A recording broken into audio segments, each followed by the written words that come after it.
Bismillahirrahmanirrahim. Assalamualaikum warahmatullahi wabarakatuh.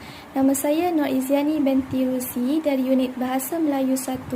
Hari ini saya akan membentangkan tugasan 2 saya, penghasilan produk, mengenai analisis 5 bentuk kesalahan ejaan, kata dan ayat dalam penulisan karangan murid tahun 6. Ini adalah contoh penulisan karangan murid tahun 6 yang saya ambil sebagai rujukan untuk tugasan 2 saya kali ini. Seterusnya, 5 bentuk kesalahan ejaan yang terdapat dalam penulisan karangan murid tahun 6 ini. Yang pertama ialah kesalahan ejaan ahad. Murid ini mengeja ahad diawali dengan huruf A kecil. Sepatutnya ahad ditulis dengan huruf besar A di awal A, kerana ahad merupakan nama hari. Kesalahan kedua ialah keluarga. Murid ini menulis keluarga yang diakhiri dengan huruf I. Sepatutnya ejaan yang betul keluarga diakhiri dengan huruf A, keluarga. Kesalahan ketiga, murid ini menulis di bawah dekat. Di dan bawah dekat. Sepatutnya di bawah dieja terpisah kerana di merupakan kata sendi nama. Seterusnya, kesalahan keempat ialah kesalahan ejaan nasi. Murid ini mengeja nasi yang diakhiri dengan huruf K. Sepatutnya nasi diakhiri dengan huruf I. Kemungkinan murid ini terbiasa dengan percakapan yang biasa nasi. Jadi murid ini menulis nasi diakhiri dengan huruf K. Sepatutnya nasi sahaja diakhiri dengan huruf I. Seterusnya, kesalahan kelima ialah kesalahan ejaan di sekitar. Murid ini mengeja di sekitar dekat. Di dan sekitar dekat. Sepatutnya di dan sekitar dipisahkan kerana di merupakan kata sendi nama. Yang seterusnya, kesalahan ejaan menyeronokkan. Sepatutnya ejaan menyeronokkan K2 dieja 2 kali.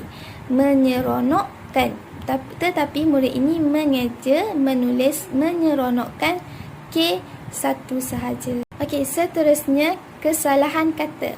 Kesalahan kata yang pertama ialah di bawah pokok besar. Di bawah pokok besar, penggunaan di bawah dalam konteks ayat ini perlu dipisahkan kerana di merupakan kata sendi nama yang perlu dipisahkan dengan bawah. Seterusnya, kesalahan kata yang kedua ialah berbagai jenis makanan. Sepatutnya pelbagai jenis makanan kerana frasa ini lebih tepat ditulis sebagai pelbagai jenis makanan. Seterusnya, kesalahan kata yang ketiga ialah pergi berkelah di taman. Pergi berkelah di taman, di tu boleh ditambah keterangan seperti di taman rekreasi atau di taman tasik untuk lebih penjelasan dan lebih jelas ayatnya. Kesalahan keempat, kesalahan kata saya sangat berterima kasih kepada ibu dan ayah. Frasa sangat berterima kasih boleh ditukar kepada amat menghargai untuk pelbagai kata dan gaya penulisan. Sepatutnya saya amat menghargai kepada ibu dan ayah saya. Kesalahan seterusnya, kesalahan yang kelima, kesalahan kata saya berharap supaya dapat datang lagi ke taman ini. Kata supaya kurang tepat dalam ayat ini. Penggunaan supaya kurang tepat dalam ayat ini. Penggunaan agar lebih sesuai yang menerangkan harapan untuk kembali lagi. Sebagai contoh, saya berharap agar dapat datang lagi ke taman ini. Seterusnya, 5 bentuk kesalahan struktur ayat. Yang pertama, kesalahan ibu membawa berbagai jenis makanan dan minuman untuk dimakan bersama-sama.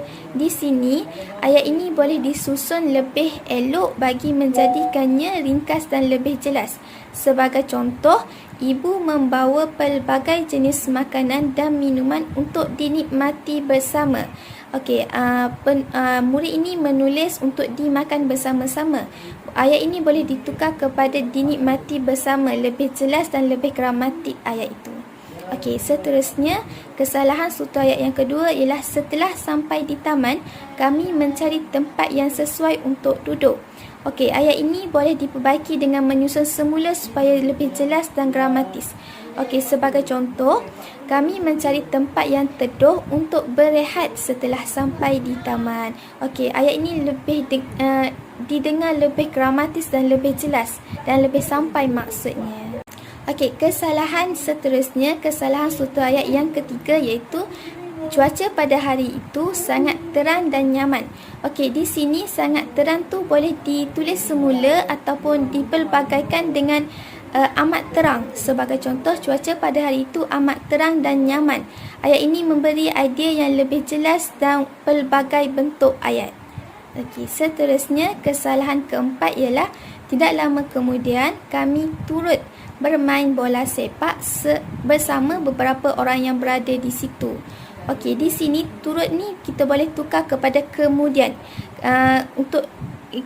Ayat ini boleh disusun semula untuk mengelakkan pengulangan makna dan lebih jelas untuk difaham. Okey, sebagai contoh, kemudian kami bermain bola sepak bersama beberapa orang yang berada di situ. Okey, pembetulan ni memberi gambaran yang lebih jelas dan lebih faham untuk kita baca dan lebih mudah untuk memahami. Okey, seterusnya kesalahan struktur ayat yang kelima ialah ayah pula sibuk menyiapkan tempat duduk dan menyediakan permainan layang-layang untuk kami bermain nanti. Okey, di sini ayat ini terlalu panjang. Jadi ayat ini boleh dipecahkan untuk lebih kemas, tersusun dan lebih mudah untuk difahami. Sebagai contoh, ayah menyiapkan tempat duduk noktah. Ayah juga menyediakan layang-layang untuk kami bermain nanti. Okey, contoh ini didengar lebih gramatis dan lebih mudah untuk difahami.